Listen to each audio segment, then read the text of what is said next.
আপনার একটি ভুলে আপনার ভাইয়ের সাথে আপনার কোরবানি বাতিল। জন শেখ আহমদুল্লাহর কাছ থেকে আমরা বক্তব্যটা শুনে আসি। আমরা তিন ভাই তিন ভাগে কোরবানি দেই।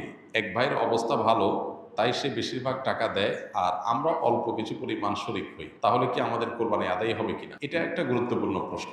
কোরবানি দেওয়ার ক্ষেত্রে বিশেষ করে যখন ভাই ব্রাদাররা মিলে কোরবানি দেন, তখন এরকম পরিস্থিতি তৈরি হয়। একটা গরুর দাম ধরেন 70,000 টাকা, তো এক ভাই তার উপার্জন অনেক কম, সেজন্য সে 5,000 টাকা দিস, আর বাকি টাকা যেটা আছে সেটা হয়তো বাকি ভাইরা দিস। কোরবানি হবে কিনা, উত্তর হলো কারোর কোরবানি হবে না। কোরবানিতে যে কোনো একটা পূর্ণ অংশ নিতে হবে। 7 ভাগের একটা পরিপূর্ণ অংশ, 7 ভাগের 1 ভাগ, 7 ভাগের 2 ভাগ, 3 ভাগ, 4 ভাগ, সর্বনিম্ন 1 ভাগ নিতে হবে।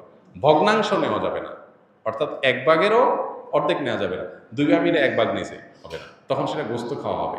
পশু জবাই হয়ে গেছে সেই পদ্ধতিতে, গোস্ত খাওয়া হবে, কিন্তু কোরবানি হবে না। কোরবানি বিশুদ্ধ হইতে হলে প্রত্যেককে পূর্ণাঙ্গ একটা ভাগ নিতে হবে। হ্যাঁ, এখন এমন হতে পারে যে এক ভাইকে আল্লাহ আর্থিক সচ্ছলতা দিয়েছেন, বাকিদেরকে দেন নাই, তো কি হবে? তখন সচ্ছল যিনি, তিনি তার পক্ষ থেকে কোরবানি দিয়ে বাকি সবার পক্ষ থেকে দিবেন, যে ঠিক আছে তোমার পক্ষ থেকে একটা শেয়ার, তুমি টাকা দিলা না, আমি তোমারটা দিয়ে দিলাম, এটা হতে পারে। অথবা আরেকটা হতে পারে যে ঠিক আছে, তুমি অল্প টাকা কামাই করছো, মাত্র 5,000 টাকা আছে, তুমি টাকা না দিলে তোমার কাছে ভালো লাগতেছে না, তুমি টাকা দিলে তোমার কাছে খুশি হবে, তো সেক্ষেত্রে 5,000 টাকা তুমি আমাকে দিয়ে দাও, এটা কোরবানির শেয়ার না, আমি কোরবানিতে এটা লাগাবো, সেটা ভিন্ন বিষয়, বাট তুমি শেয়ার হিসেবে দিলে না, এটা হতে পারে।